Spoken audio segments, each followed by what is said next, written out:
मित्रों नमस्ते।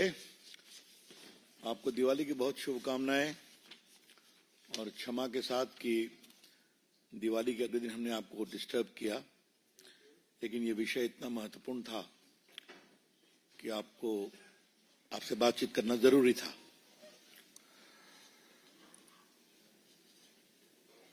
खरगे साहब को बहुत ज्ञान आ गया है, कांग्रेस के सम्माननीय राष्ट्रीय अध्यक्ष को, और उस ज्ञान में उन्होंने बहुत महत्वपूर्ण चीजों को स्वीकार कर लिया है। उन्होंने कहा है कि वही गारंटी अनाउंस करिए जिसके लिए बजट हो, जिसके लिए फिनेंशियल प्रबंधन हो। Make announcement only for those items for which you have got budgetary provisions, for which you have got financial availability. तो सुबह सुबह हम लोगों ने सुना तो हम लोग का एंटीना भी खुल गया। फिर एक मन में सवाल आया कि कांग्रेस के राष्ट्रीय अध्यक्ष ने जो इतना गुणी चिंतन दिया है, तो पहला पाठ अपने नेता राहुल गांधी को पढ़ाया है कि नहीं पढ़ाया है? The BJP would like to ask a very clear and categorical question from the esteemed Congress President, Shri Mallikarjun Kharge, that if today you are realizing that don't make reckless announcements, only make those for which there is financial provision and also in the budget. And has he given the first gyan to his leader Shri Rahul Gandhi? क्योंकि इससे बड़े गंभीर सवाल उठते हैं।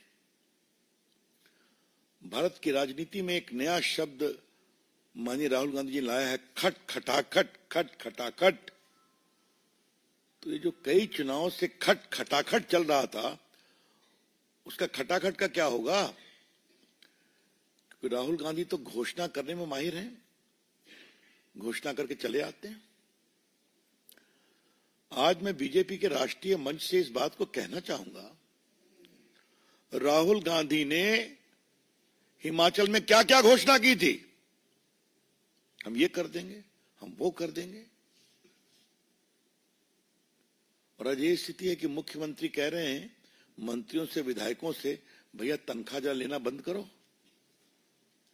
अब ये कह रहे हैं कि सबसे, ये देश की राजनीति में इससे बड़ा कोई शर्मनाक प्रयास नहीं हो सकता कि टॉयलेट पर भी टैक्स लगाने की बात चल रही थी। याद है आपको? जब हंगामा हुआ तो उनको वापस लेना पड़ा। क्या हाल है कर्नाटका का? मैं कर्नाटका पर काफी बोलना, मैं आऊंगा अभी। क्या हाल है तेलंगाना का? तो घोषणा करके शुद्ध भाषा में जनता को मूर्ख बना करके वोट लेना, और बाद में सब योजना घोषणा जमीन पर उतरी नहीं, कागज पर पड़ी रह गई। ये कांग्रेस का कोई आज का इतिहास नहीं है, मैं आपसे कहना चाहता हूं। कई अनुभवी पत्रकार यहां बैठे हैं। गरीबी हटाओ की घोषणा तो 71 में हुई थी ना? गरीबी हटी क्या? एक उनका रिकॉर्ड है, बस घोषणा करो, कोई पूछने वाला है नहीं। कर्नाटका की थोड़ी बात आपको हम बताना चाहते हैं। कर्नाटका में तो साहब कमाल है कि 5 गारंटी की घोषणा की थी। सभी परिवार के मुखिया को 2000 रुपया मासिक देंगे, सभी घरों को 200 यूनिट बिजली देंगे, स्नातक युवकों को 3000 रुपया देंगे पर मंथ बेरोजगारी भत्ता, प्रति व्यक्ति प्रति माह 10 किलो चावल देंगे अन्य भाग्य में। अब क्या हो रहा है आपके सामने है। अब ये स्थिति है कि बस, जो फ्री बस देना था, उसको भी रिव्यू करने की बात हो रही है।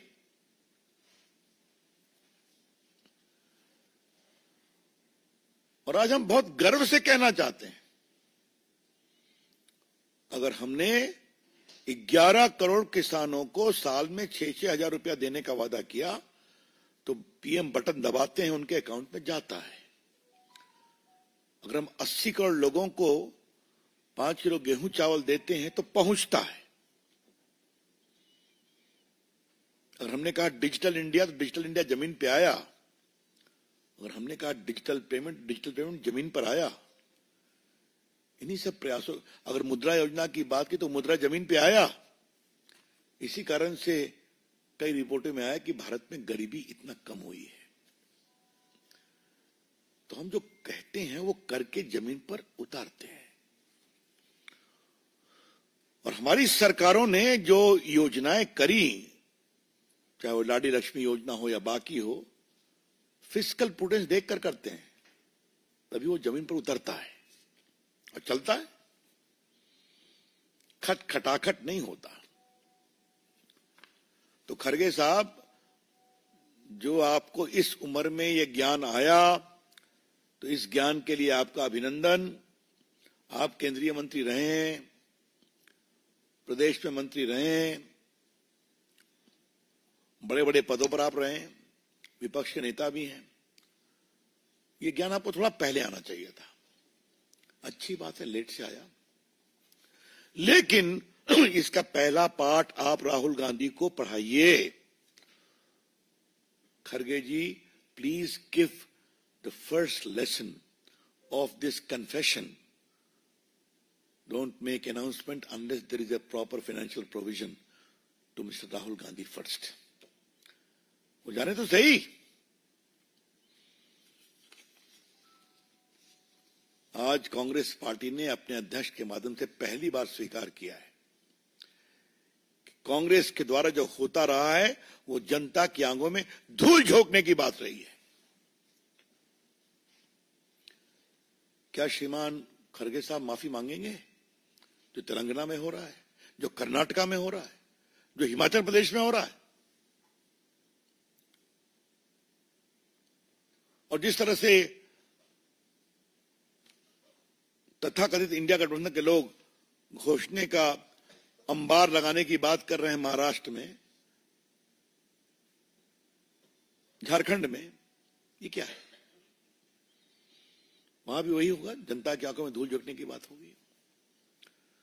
तो कृपया करके आने वाले चुनाव में वहां की जनता भी समझे इस बात को कि आगे से ये उनके अध्यक्ष का वक्तव्य है, और वो जब घोषणा करें तो पहले पूछें इस घोषणा का आधार क्या है, बताओ, करोगे कि नहीं करोगे?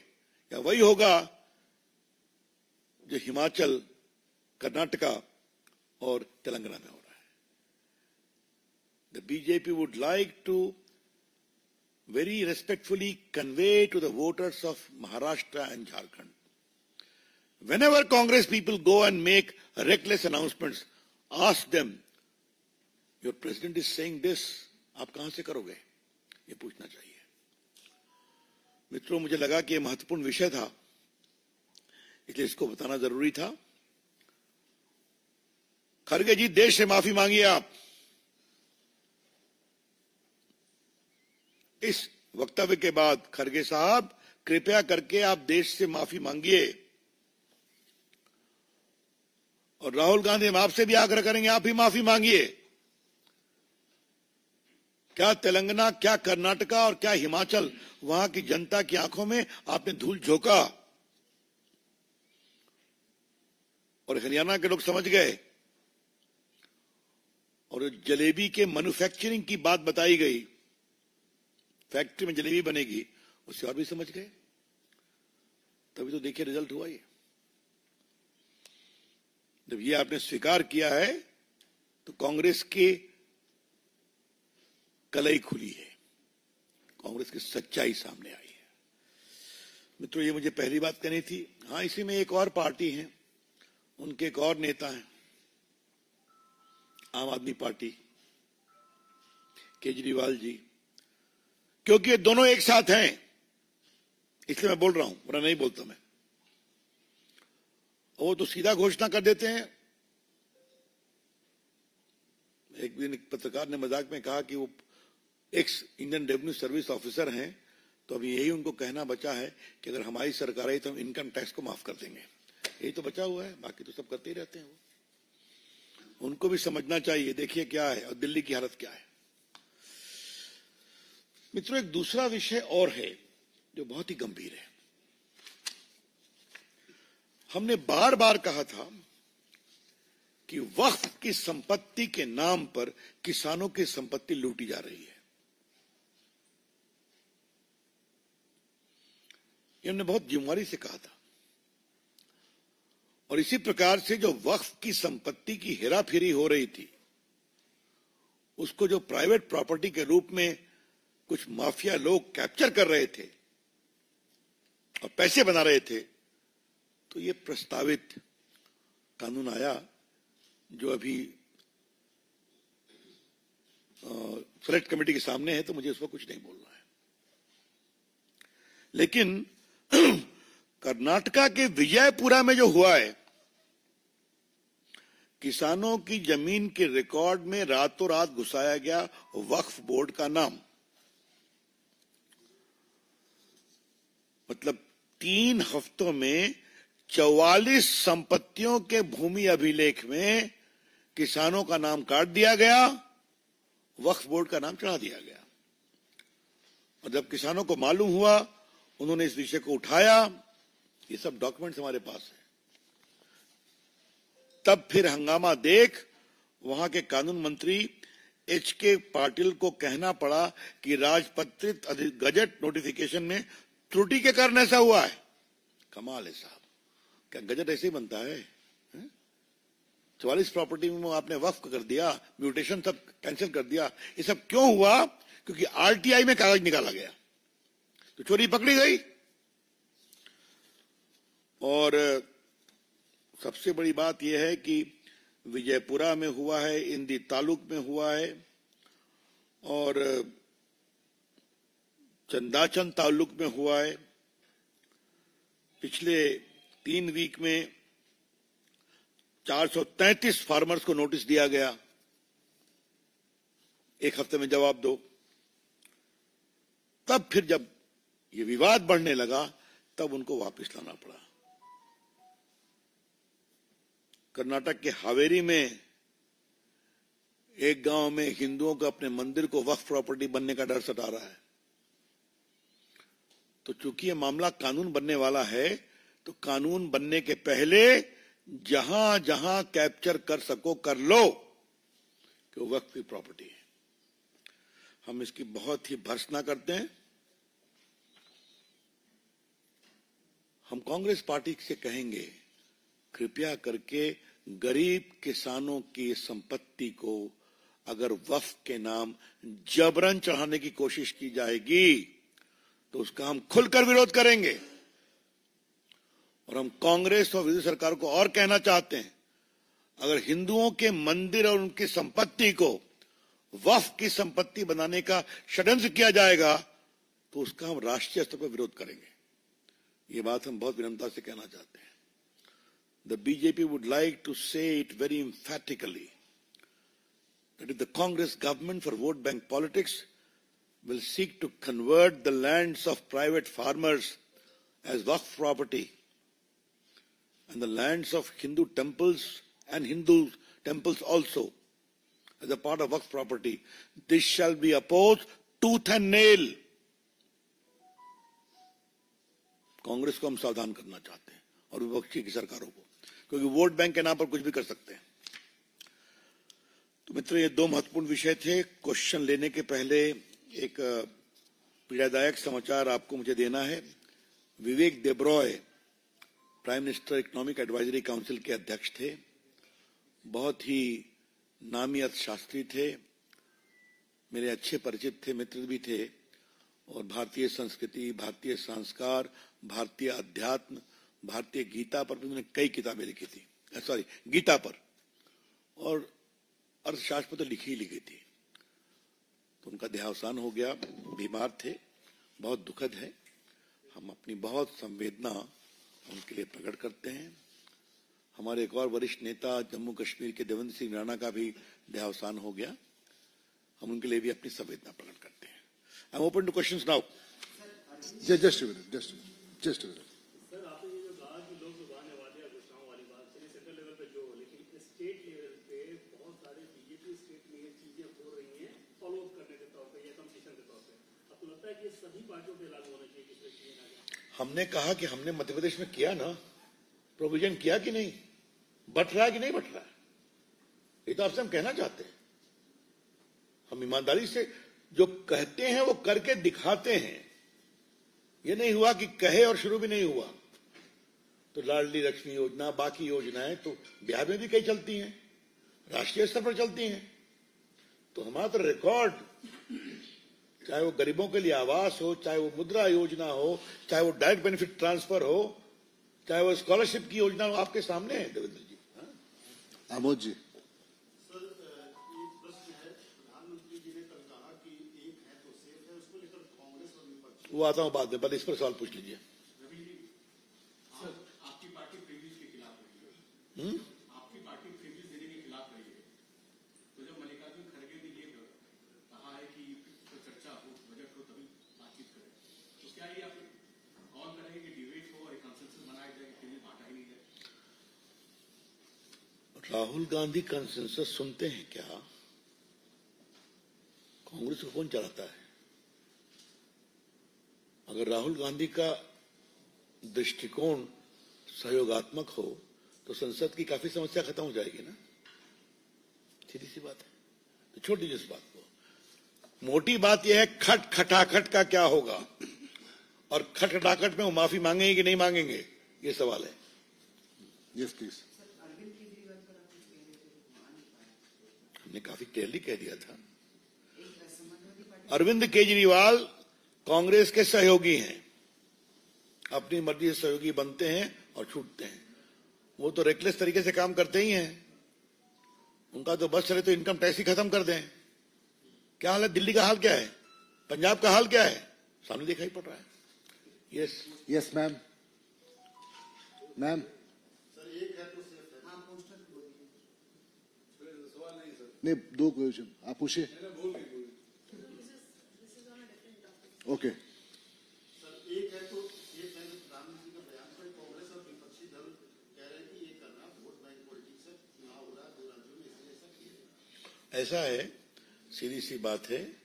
प्रधानमंत्री ने पहले भी कहा है देश को एक रहना चाहिए, जाति में, उपासना पद्धति में नहीं बंटना चाहिए। इसमें क्या दिक्कत क्या है भाई? वो देश की एकता की बात कर रहे हैं ना, देश की मजबूती की बात कर रहे हैं ना। और देश कैसे चलता है इसका इससे बड़ा प्रमाण क्या है कि आज चीन के साथ में समझौता हो गया, मिठाइयां भी बटी हैं और पेट्रोलिंग शुरू हो गई, वो वापस चले गए। तो अपनी कूटनीति और अपनी सामरिक नीति दोनों से दिखा दिया। ये होता है ना।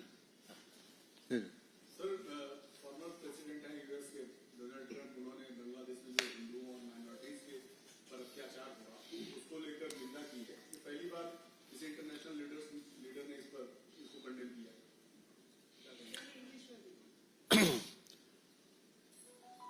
We don't want to make any comment as far as any leader, howsoever eminent, like President Trump, former President Trump has stated. Our Ministry of Foreign Affairs, after proper consideration, will react to it. पूर्व राष्ट्रपति और अभी Republican party के उम्मीदवार राष्ट्रपति Trump ने हिंदुओं के बारे में जो भी टिप्पणी की है, ये मामला विदेश नीति के संबंध में है। तो आपको मालूम है कि हमारी पार्टी की एक सोच होती है कि जो कि हम सरकार में हैं, तो विदेश नीति से संबंधित विषयों पर भारत का विदेश मंत्रालय टिप्पणी करता है, हम उसी के साथ रहते हैं। सर वक्त पे आपने जो बोला कर्नाटक में, उसमें कर्नाटक माइनॉरिटी कमीशन के पूर्व अध्यक्ष जेपीसी के सामने आए थे, उसको उन्होंने कहा था कि कर्नाटक में वक्त की जमीन पर खुद मल्लिकार्जुन खड़गे ने पेट्रोल पंप लगाए हैं, उन्होंने जमीन पे कब्जा किया। अब जो जेपीसी के अंदर जो रिपोर्ट चर्चा, उस पर मैं कुछ कमेंट नहीं करूंगा। हाँ, मेरा एक छोटा सा सवाल है। आपका छोटा कभी नहीं होता है, उनको जरा बोले दीजिए। Basically, there's a lot of heat on Mr. Jharkhand CM, Mr. Hemant Soren right now, because in his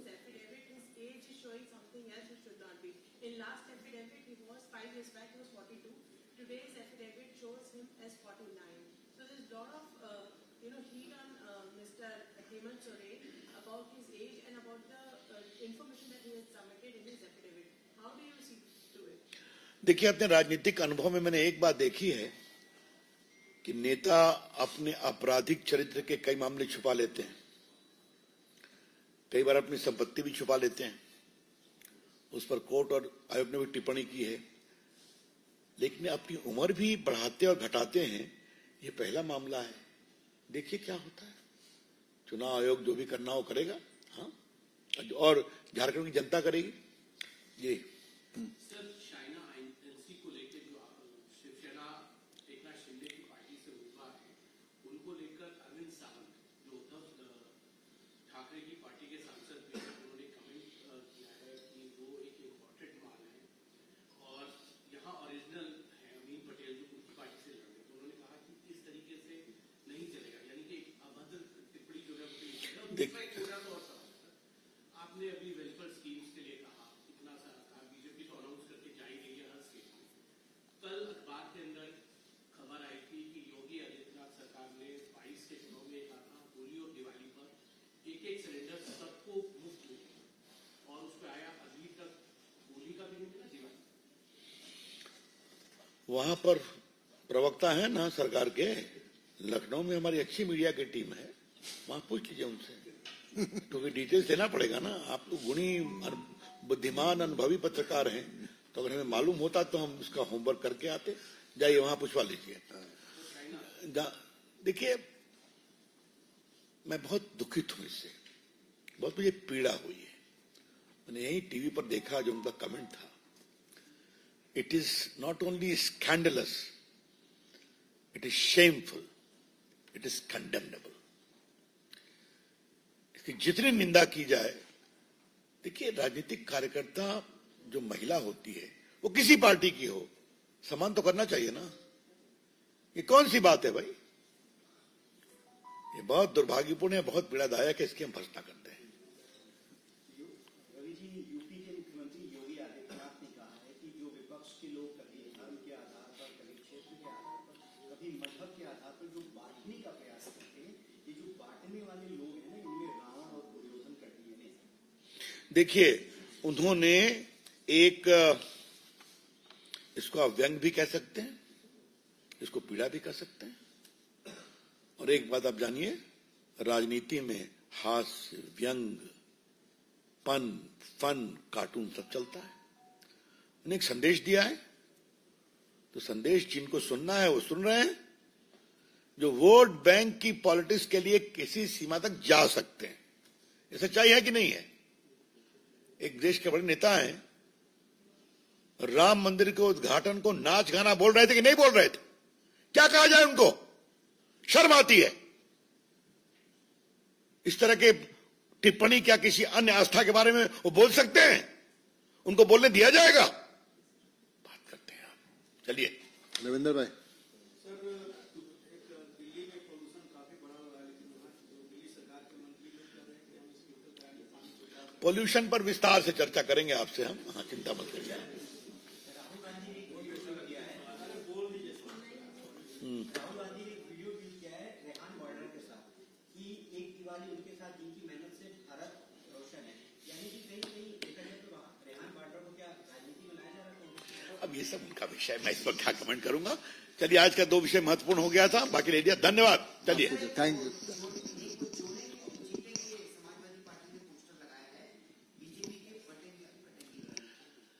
भाई, वहां तो रोज वो पोस्टर लगाएंगे, तो उस पर क्या कमेंट किया जाए? काफी पोस्टर हताशा में भी आते हैं उनके, छोड़ दीजिए। अच्छा होता अयोध्या में प्रभु राम 500 साल के बाद आए, इतना ऐतिहासिक दीपावली का कार्यक्रम हुआ, उस पर एक शुभकामना दे देते तो अच्छा लगता है। ये तो हिम्मत नहीं है ना, ये है वोट बैंक की पॉलिटिक्स। चलिए, धन्यवाद।